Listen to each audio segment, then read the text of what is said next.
Hello everyone! This is Farhana Yusuf, your discussant about educational planning in industrialized or developed countries. They did their heroic best to cope with this, but their tools of planning and management proved grossly inadequate in the new situation. In retrospect, one has to marvel that they accomplished all they did in the circumstances and somehow managed to avoid collapsing under the strain. By examining a few of the highlights of this extraordinary experience, we can gain a clearer understanding of why a new kind of planning became imperative and what some of its major features would have to be. Speaking very roughly, the industrialized nations have passed through three educational phases from year 1945 to 1970 and now find themselves in a perplexing fourth phase. First, the reconstruction phase. Second, the manpower shortage phase. Third, the rampant expansion phase. And lastly, the innovation phase. Each phase yielded a new crop of planning problems. The battle-scared nations of Europe emerged from the Second World War with their educational systems seriously disrupted and facing a heavy backlog of educational needs. Most nations quickly set about trying to return education to something like normalcy by launching crash programs of school construction, teacher recruitment, emergency training, and the like.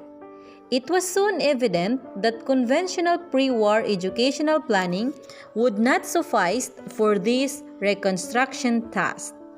Massive programs that deeply affected many communities and imposed a heavy burden on severely damaged and strained economies required broader and more complex programming and scheduling, a longer view ahead, and more careful checking of their economic feasibility and impacts.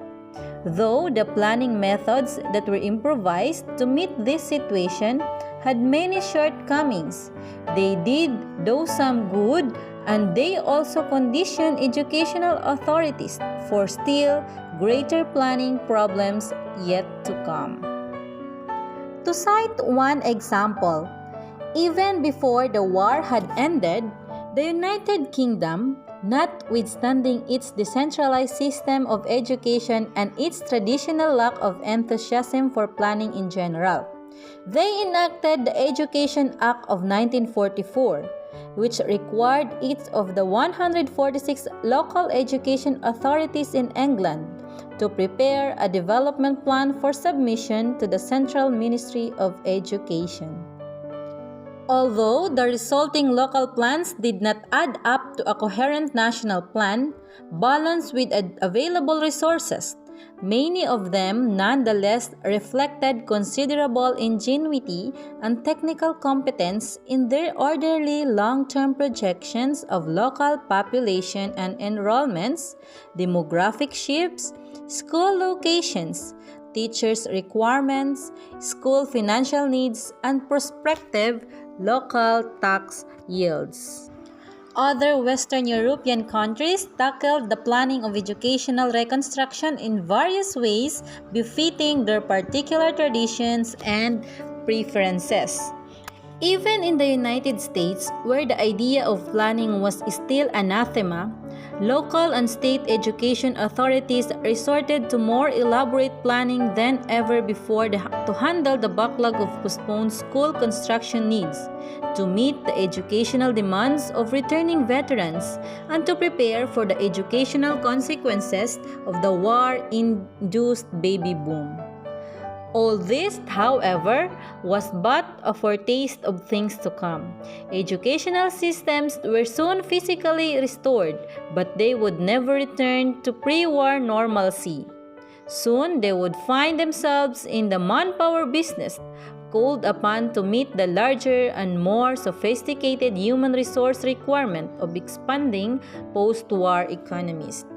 Most important, They would soon be hit by an explosive increase in student numbers provoked in part by demographic factors, but mainly by the post-war urge to democratize educational opportunity on a grand scale.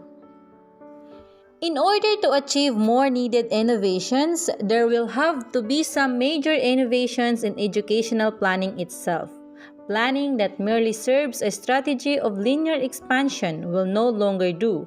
Planning must now serve a strategy of educational change and adaptation. This will require new types of planning concepts and tools which are only now taking shape. That's all for my report. Once again, this is Farhana Usup, your discussant. Thank you and keep safe.